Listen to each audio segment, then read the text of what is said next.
दोस्तों, आप सभी का स्वागत है हमारे YouTube channel the current affairs पर। जैसा कि आप सभी जानते हैं, आरआरबी एनटीपीसी ग्रेजुएशन लेवल के एग्ज़ाम चल रहे हैं, जिसका एनालिसिस आज हम कराने वाले हैं। और आप जानते हैं 12 जून की फर्स्ट शिफ्ट का एग्ज़ाम हो चुका है, जिसके हम क्वेश्चन करने वाले हैं विद एक्स्ट्रा फैक्ट्स के। तो वीडियो अच्छी लगे तो लाइक करें, शेयर करें और चैनल को सब्सक्राइब करें। पहला क्वेश्चन है, गांधी जी की ओर से पूना समझौता पर हस्ताक्षर किसने किए? इसका आंसर है मदन मोहन मालवीय ने। ऐतिहासिक पूना समझौता 1932 महात्मा गांधी एवं भीमराव अंबेडकर के मध्य हुआ। यद्यपि कि इस पर गांधी जी ने स्वयं हस्ताक्षर नहीं किए थे, बल्कि इस पर अंबेडकर और गांधी जी के अनुयायियों द्वारा हस्ताक्षर किए गए थे। 24 सितंबर 1932 को हस्ताक्षरित इस समझौते में दलित वर्गों के लिए पृथक निर्वाचन मंडल के स्थान पर सामान्य वर्ग के तहत ही सीटें आरक्षित करने की व्यवस्था की थी। दूसरा आंसर है, भारत का ग्लोबल हंगर इंडेक्स जीएचआई 2024 में क्या था? इसका आंसर है, स्कोर था 27.3, रैंक 105वीं और गंभीर। भारत की जीएचआई स्कोर 2024 में 27.3 थी, जिसे गंभीर श्रेणी में रखा गया था। भारत ने 127 देशों में से 105वां स्थान हासिल किया था। अगला क्वेश्चन है, पीएसईज यानी पब्लिक सेक्टर एंटरप्राइजेज के तहत आत्मनिर्भर भारत की योजना की शुरुआत किस वर्ष की गई थी? इसका आंसर है 2023 में। अगला क्वेश्चन है, एमएस वर्ड में पूरे पैराग्राफ को एक साथ कैसे चुना जा सकता है? इसका आंसर है ट्रिपल क्लिक करके। अगला क्वेश्चन है, कुएं से पानी भरने जैसे कार्य करते समय भेदभाव न करने से संबंधित अनुच्छेद कौन सा है?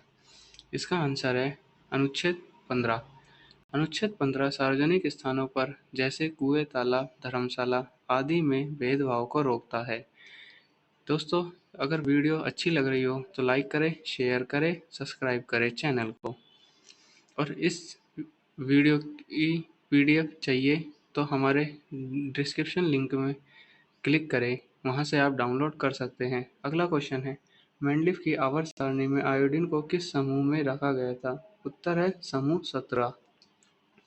मेंडलीफ की आवर्त सारणी में आयोडीन को समूह 7 या समूह 17 में रखा गया था, जिसे हैलोजन के रूप में भी जाना जाता है। मेंडलीफ आवर्त सारणी हम सभी जानते हैं कि हमारी आवर्त सारणी में 118 तत्व मौजूद है। इन 118 तत्वों में से 94 तत्व प्राकृतिक तत्व है और 24 तत्व सिंथेटिक तत्व है। वर्ष 1800 में केवल 30 ही तत्व ज्ञात थे। रूसी रसायन दिमित्री इवानोविच मेंडलीफ आवर्त सारणी के शुरुआती विकास में सबसे महत्वपूर्ण योगदानकर्ता थे। अगला क्वेश्चन है, 103वां संविधान संशोधन किस संबंधित है? इसका आंसर है सामान्य श्रेणी के आर्थिक रूप से कमजोर लोगों के लिए संशोधन अधिनियम केंद्र संसद द्वारा संचालित शैक्षणिक संस्थानों में प्रवेश के लिए समाज के आर्थिक रूप से कमजोर वर्गों के 10% आरक्षण का परिचय देता है। भारत के संविधान का 103वां संविधान संशोधन आधिकारिक रूप से संविधान संशोधन अधिनियम 2019 के रूप में जाना जाता है। 8 जनवरी 2019 को संविधान 103वां संशोधन अधिनियम का बिल 2019 लोकसभा में पेश किया गया था। विधेयक को सामाजिक न्याय और आधिकारिक मंत्री थावरचंद गहलोत ने पेश किया था। 14 जनवरी 2019 को 103वां संविधान संशोधन हुआ था। अगला क्वेश्चन है, संविधान का कौन सा अनुच्छेद न्याय पर आधारित सामाजिक व्यवस्था प्रदान करता है? इसका उत्तर है अनुच्छेद 38। राज्य सामाजिक, आर्थिक और राजनीतिक न्याय सुनिश्चित करके और आज आय, स्थिति, सुविधा और अवसरों पर असमानताओं को कम करके सामाजिक व्यवस्था को सुरक्षित और संरक्षित करके लोगों के कल्याण को बढ़ावा देने का प्रयास करता है। 44वां संविधान संशोधन 1978, इसे धारा 2 को अनुच्छेद 38 में शामिल किया गया था, जो घोषित करता है कि राज्य विशेष रूप से आय में आर्थिक असमानताओं को कम करने और व्यक्तियों के बीच नहीं बल्कि समूहों के बीच भी स्थिति, सुविधा और अवसरों में असमानताओं को समाप्त करने का प्रयास करेगा। अगला क्वेश्चन है, फिलिन ब्लैंक राज्य में हिमालय की सामान्य दिशा दक्षिण, उत्तर से पश्चिम, पूर्व की ओर है। इसका उत्तर है अरुणाचल प्रदेश।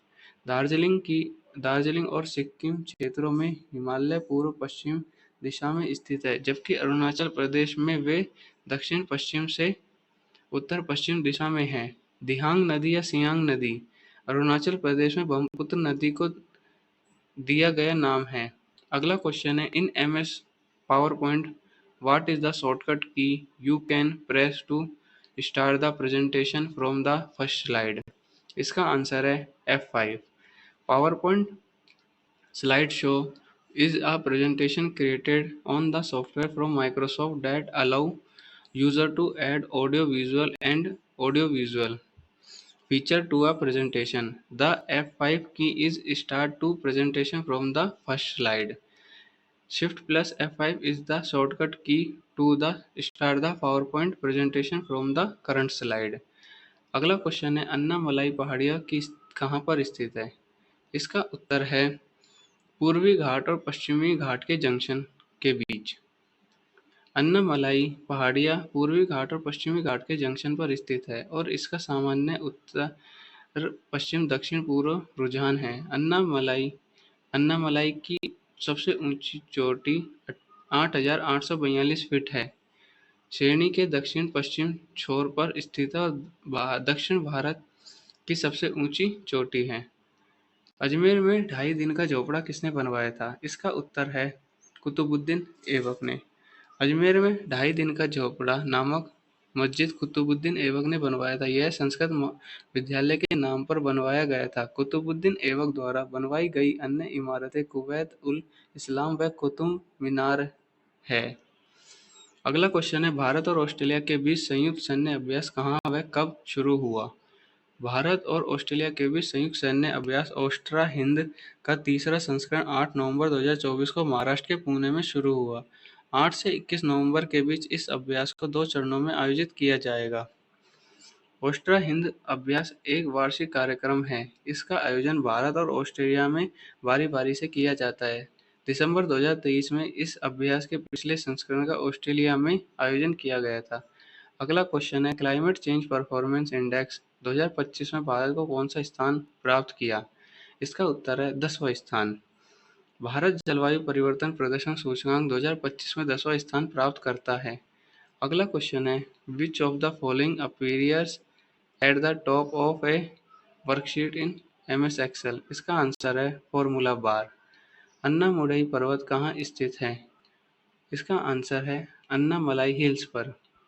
यह इलाईमुल राष्ट्रीय उद्यान के दक्षिणी भाग में इलायची पहाड़ियों, अन्नामलाई पहाड़ियों और पलानी पहाड़ियों के संयुक्त भाग में स्थित है। अन्नामुडी चोटी को दक्षिण भारत की सबसे ऊंची चोटी और दक्षिणी हिमालय का सबसे ऊंचा स्थान भी कहा जाता है।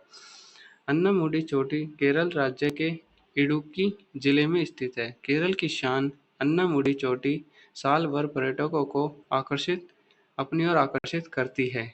दोस्तों, अगर वीडियो अच्छी लगी हो तो वीडियो को लाइक करें, शेयर करें और चैनल को सब्सक्राइब करें। जय हिंद, जय भारत।